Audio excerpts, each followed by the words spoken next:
All right, good evening today. How's everybody doing today? This is New Era Gardener. How's everybody doing? Hope everybody's doing good. I want to start off by just saying I appreciate everybody that watches my videos and have been subscribing to my page. I appreciate you more than you'll ever know. I appreciate it. So, tonight we're going to make the second, part two of getting ready for our seedlings. So this is going to be the transplant mix, and this one is a little bit different. This is how I make it, and you could add and subtract some of the items that I'm using. You don't have to do it the same way, but it works for me, and you might be surprised of some of the ingredients. So right now, this is the sphagnum peat moss. So I'm not using the coconut core. I used to use coconut core, but I switched over to using the peat moss. So I can't say how much I have here, but maybe about 2 pounds wet of peat moss, maybe 3 pounds, and we're going to start to add some of the ingredients into this transplant mix. So this is my homemade worm castings, and probably I got that, and I have a little bit more. This is probably about 1 pound. That was probably about 2 pounds, and so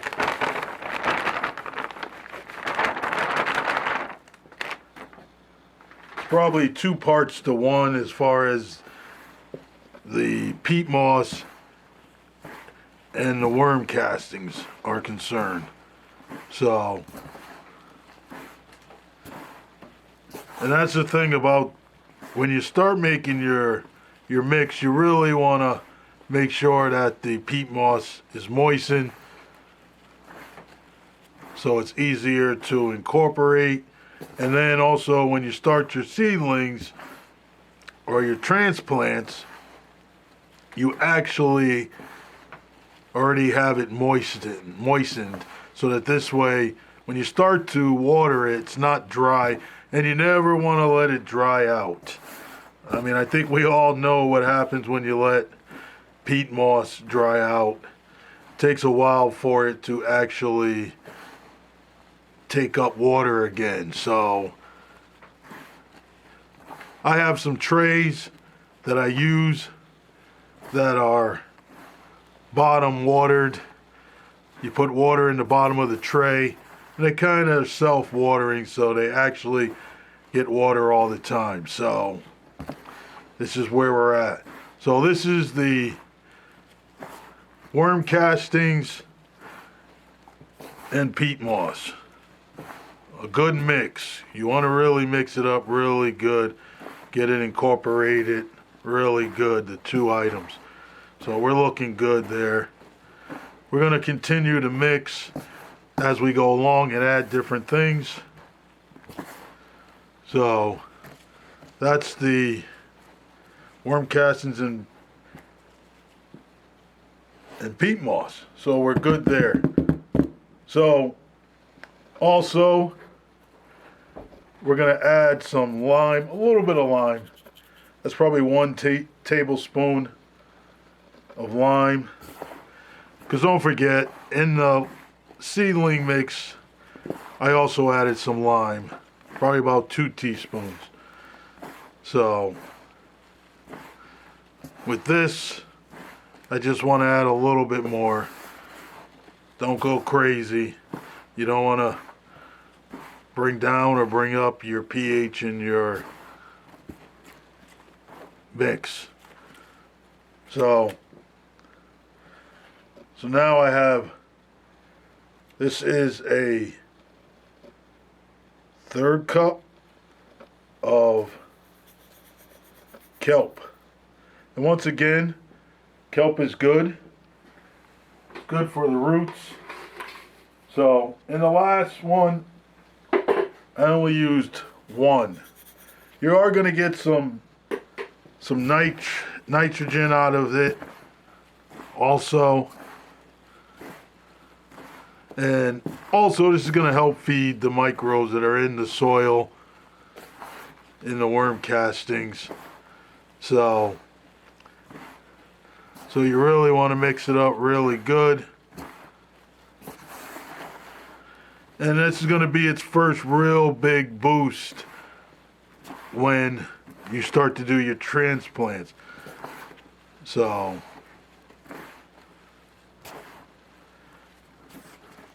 all right. So before I forget what it is,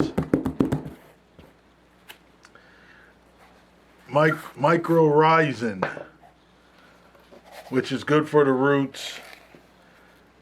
And first one I didn't put, I put in one.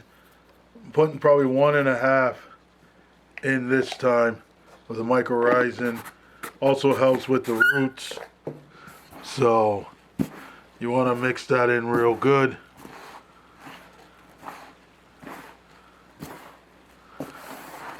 Almost acts as a stimulation for the roots. Kind of gives them a little something to start to grab onto to take up nutrients. So it's another beneficial item to add. So also now I'm going to add in some alfalfa meal. You know, and alfalfa meal is also a nitrogen also, but it has so many trace elements in it that I would say are asleep in it. And as you start to mix everything together, it kind of wakes up and kind of gives everything. And for me, how I'm looking at it is everything you put in is what you get out. So everything I'm putting in here is what my plants are going to get out of it. So when you start putting your seedlings in, you're going to get some good stuff, because this is going to be its first real feeding of anything structural. So that's what I wind up doing. And once again, I mean, we're all different. We use different things, and we look at different things. Now, I'm also going to put in some bat guano.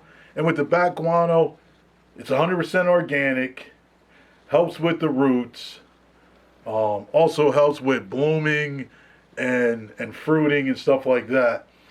And it's high in potassium. So this is a 1/4 cup, but it's not a full 1/4 cup. So this particular one that I'm using isn't high in actually nitrogen, so I'm not worried about that going against everything else. So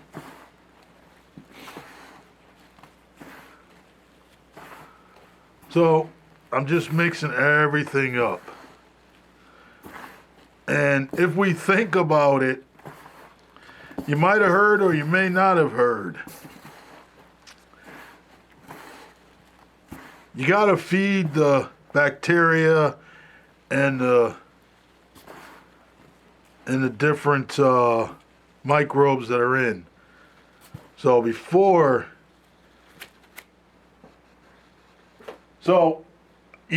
I make my own biochar, active biochar, and I can add that into here. But the ingredient I'm going to use today, in this particular one this time, last time I used my active biochar, I'm adding probably about maybe 2 cups of alpaca manure. which we all know with alpaca manure, it's got so many different beneficial microbes in it.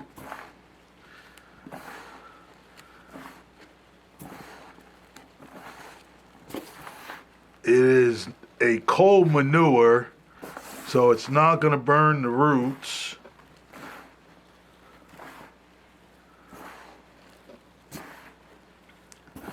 So we're good there, but want to mix that in really, really good.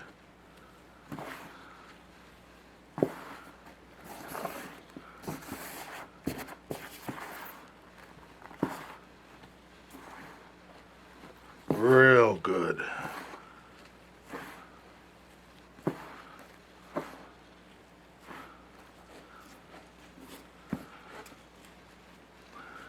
One more ingredient that you might be shocked on that I started adding in. You also have to feed the soil. So I'm putting in a half a cup of granular organic molasses. That's going to feed the microbes. A little bit of sugar. And let me tell you, I have a liquid. I think it's the nectar of the gods. I have a liquid molasses, and I feed that to my plants every so often as a drench. And that actually helps kind of feed the microbes and the biology that's down in the soil. And it works out great. So adding that in is going to feed the microbes and really bring the soil alive. So you can do whatever you like, but this is my mix that I'm using for my transplant mix. And who knows, one day I might decide to bag it up and sell it just like this. And so you can try and see if it works for you as it may work for me.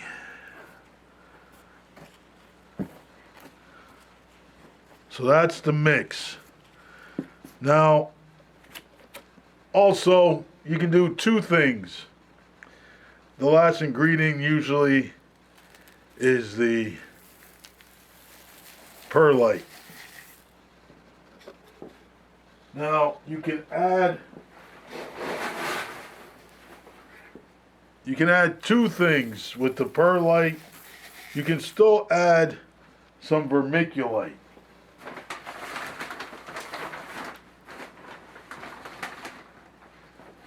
Just for those smaller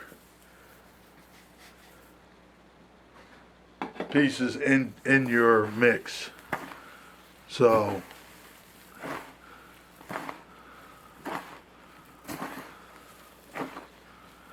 I'm just going to mix it up real good.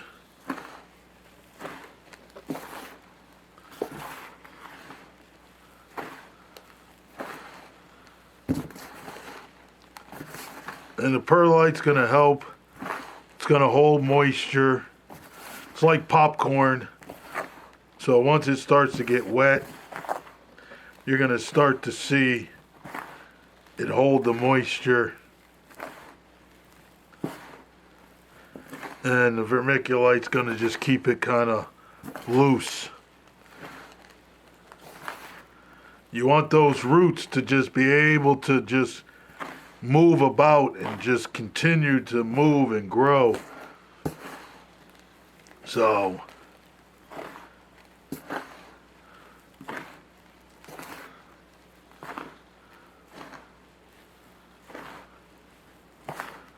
that's great. That's great. I am going to add one more cup full. If I can find when I did the cup. Oh. One more cup of perlite.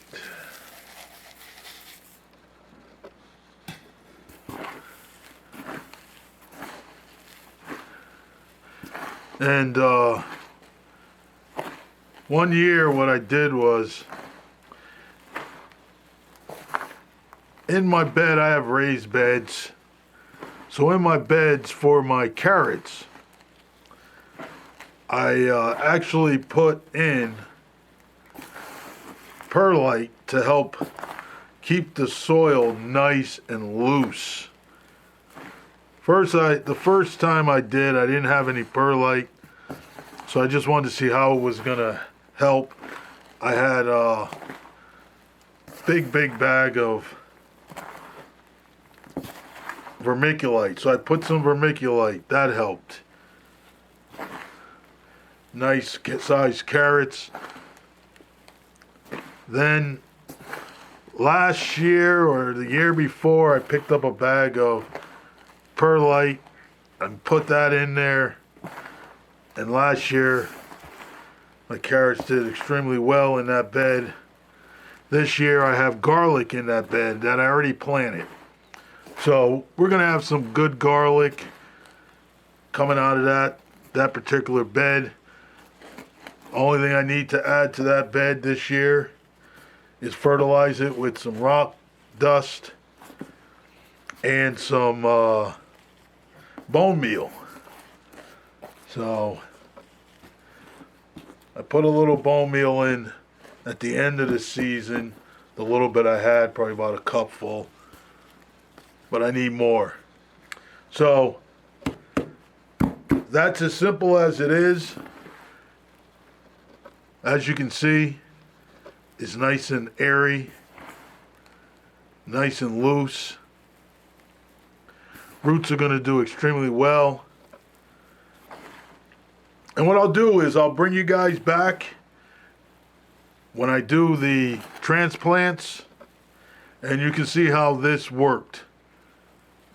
And what I'll do is in the beginning, first couple of weeks, I don't give them any type of fertilizer anyway. Let them go, get established, and then put it in. So this should be enough for me to do all my transplants, because I like to put the peppers in bigger pots. So that's actually going to work great. And also what I'll do is, with this particular one, believe it or not, I will sometimes plant my lettuce right into this, because lettuce goes out pretty early. So they usually don't get transplanted into this. So sometimes what I'll do is I'll take some of this, and that's what I'll plant my lettuce seeds into, so that way when it's ready, they've gotten a jolt, a kickstart, and ready to go. So that's how easy it is, guys. My people, all you got to do is think about what you want to achieve in the end, and all that your plants are going to need. So once again, this is New Era Gardener, and this is the New Era Gardener Transplant Mix. Ready to go and ready for transplants. So, and then this will just sit in a bucket until it's ready. And once it's ready, we'll start to use it. And everything will kind of meld together. All the microbes will start to grow. And I might even start to look at it, and it has started to kind of mold together because of all the bacteria and the microbes and things like that being fed, adding the sugar in now. So, all right. Everybody enjoy the rest of your night. This is New Era Gardener. I appreciate you. If you get a chance, if you watch this video all the way through to the end, like, subscribe, leave a comment. I appreciate you. Thanks.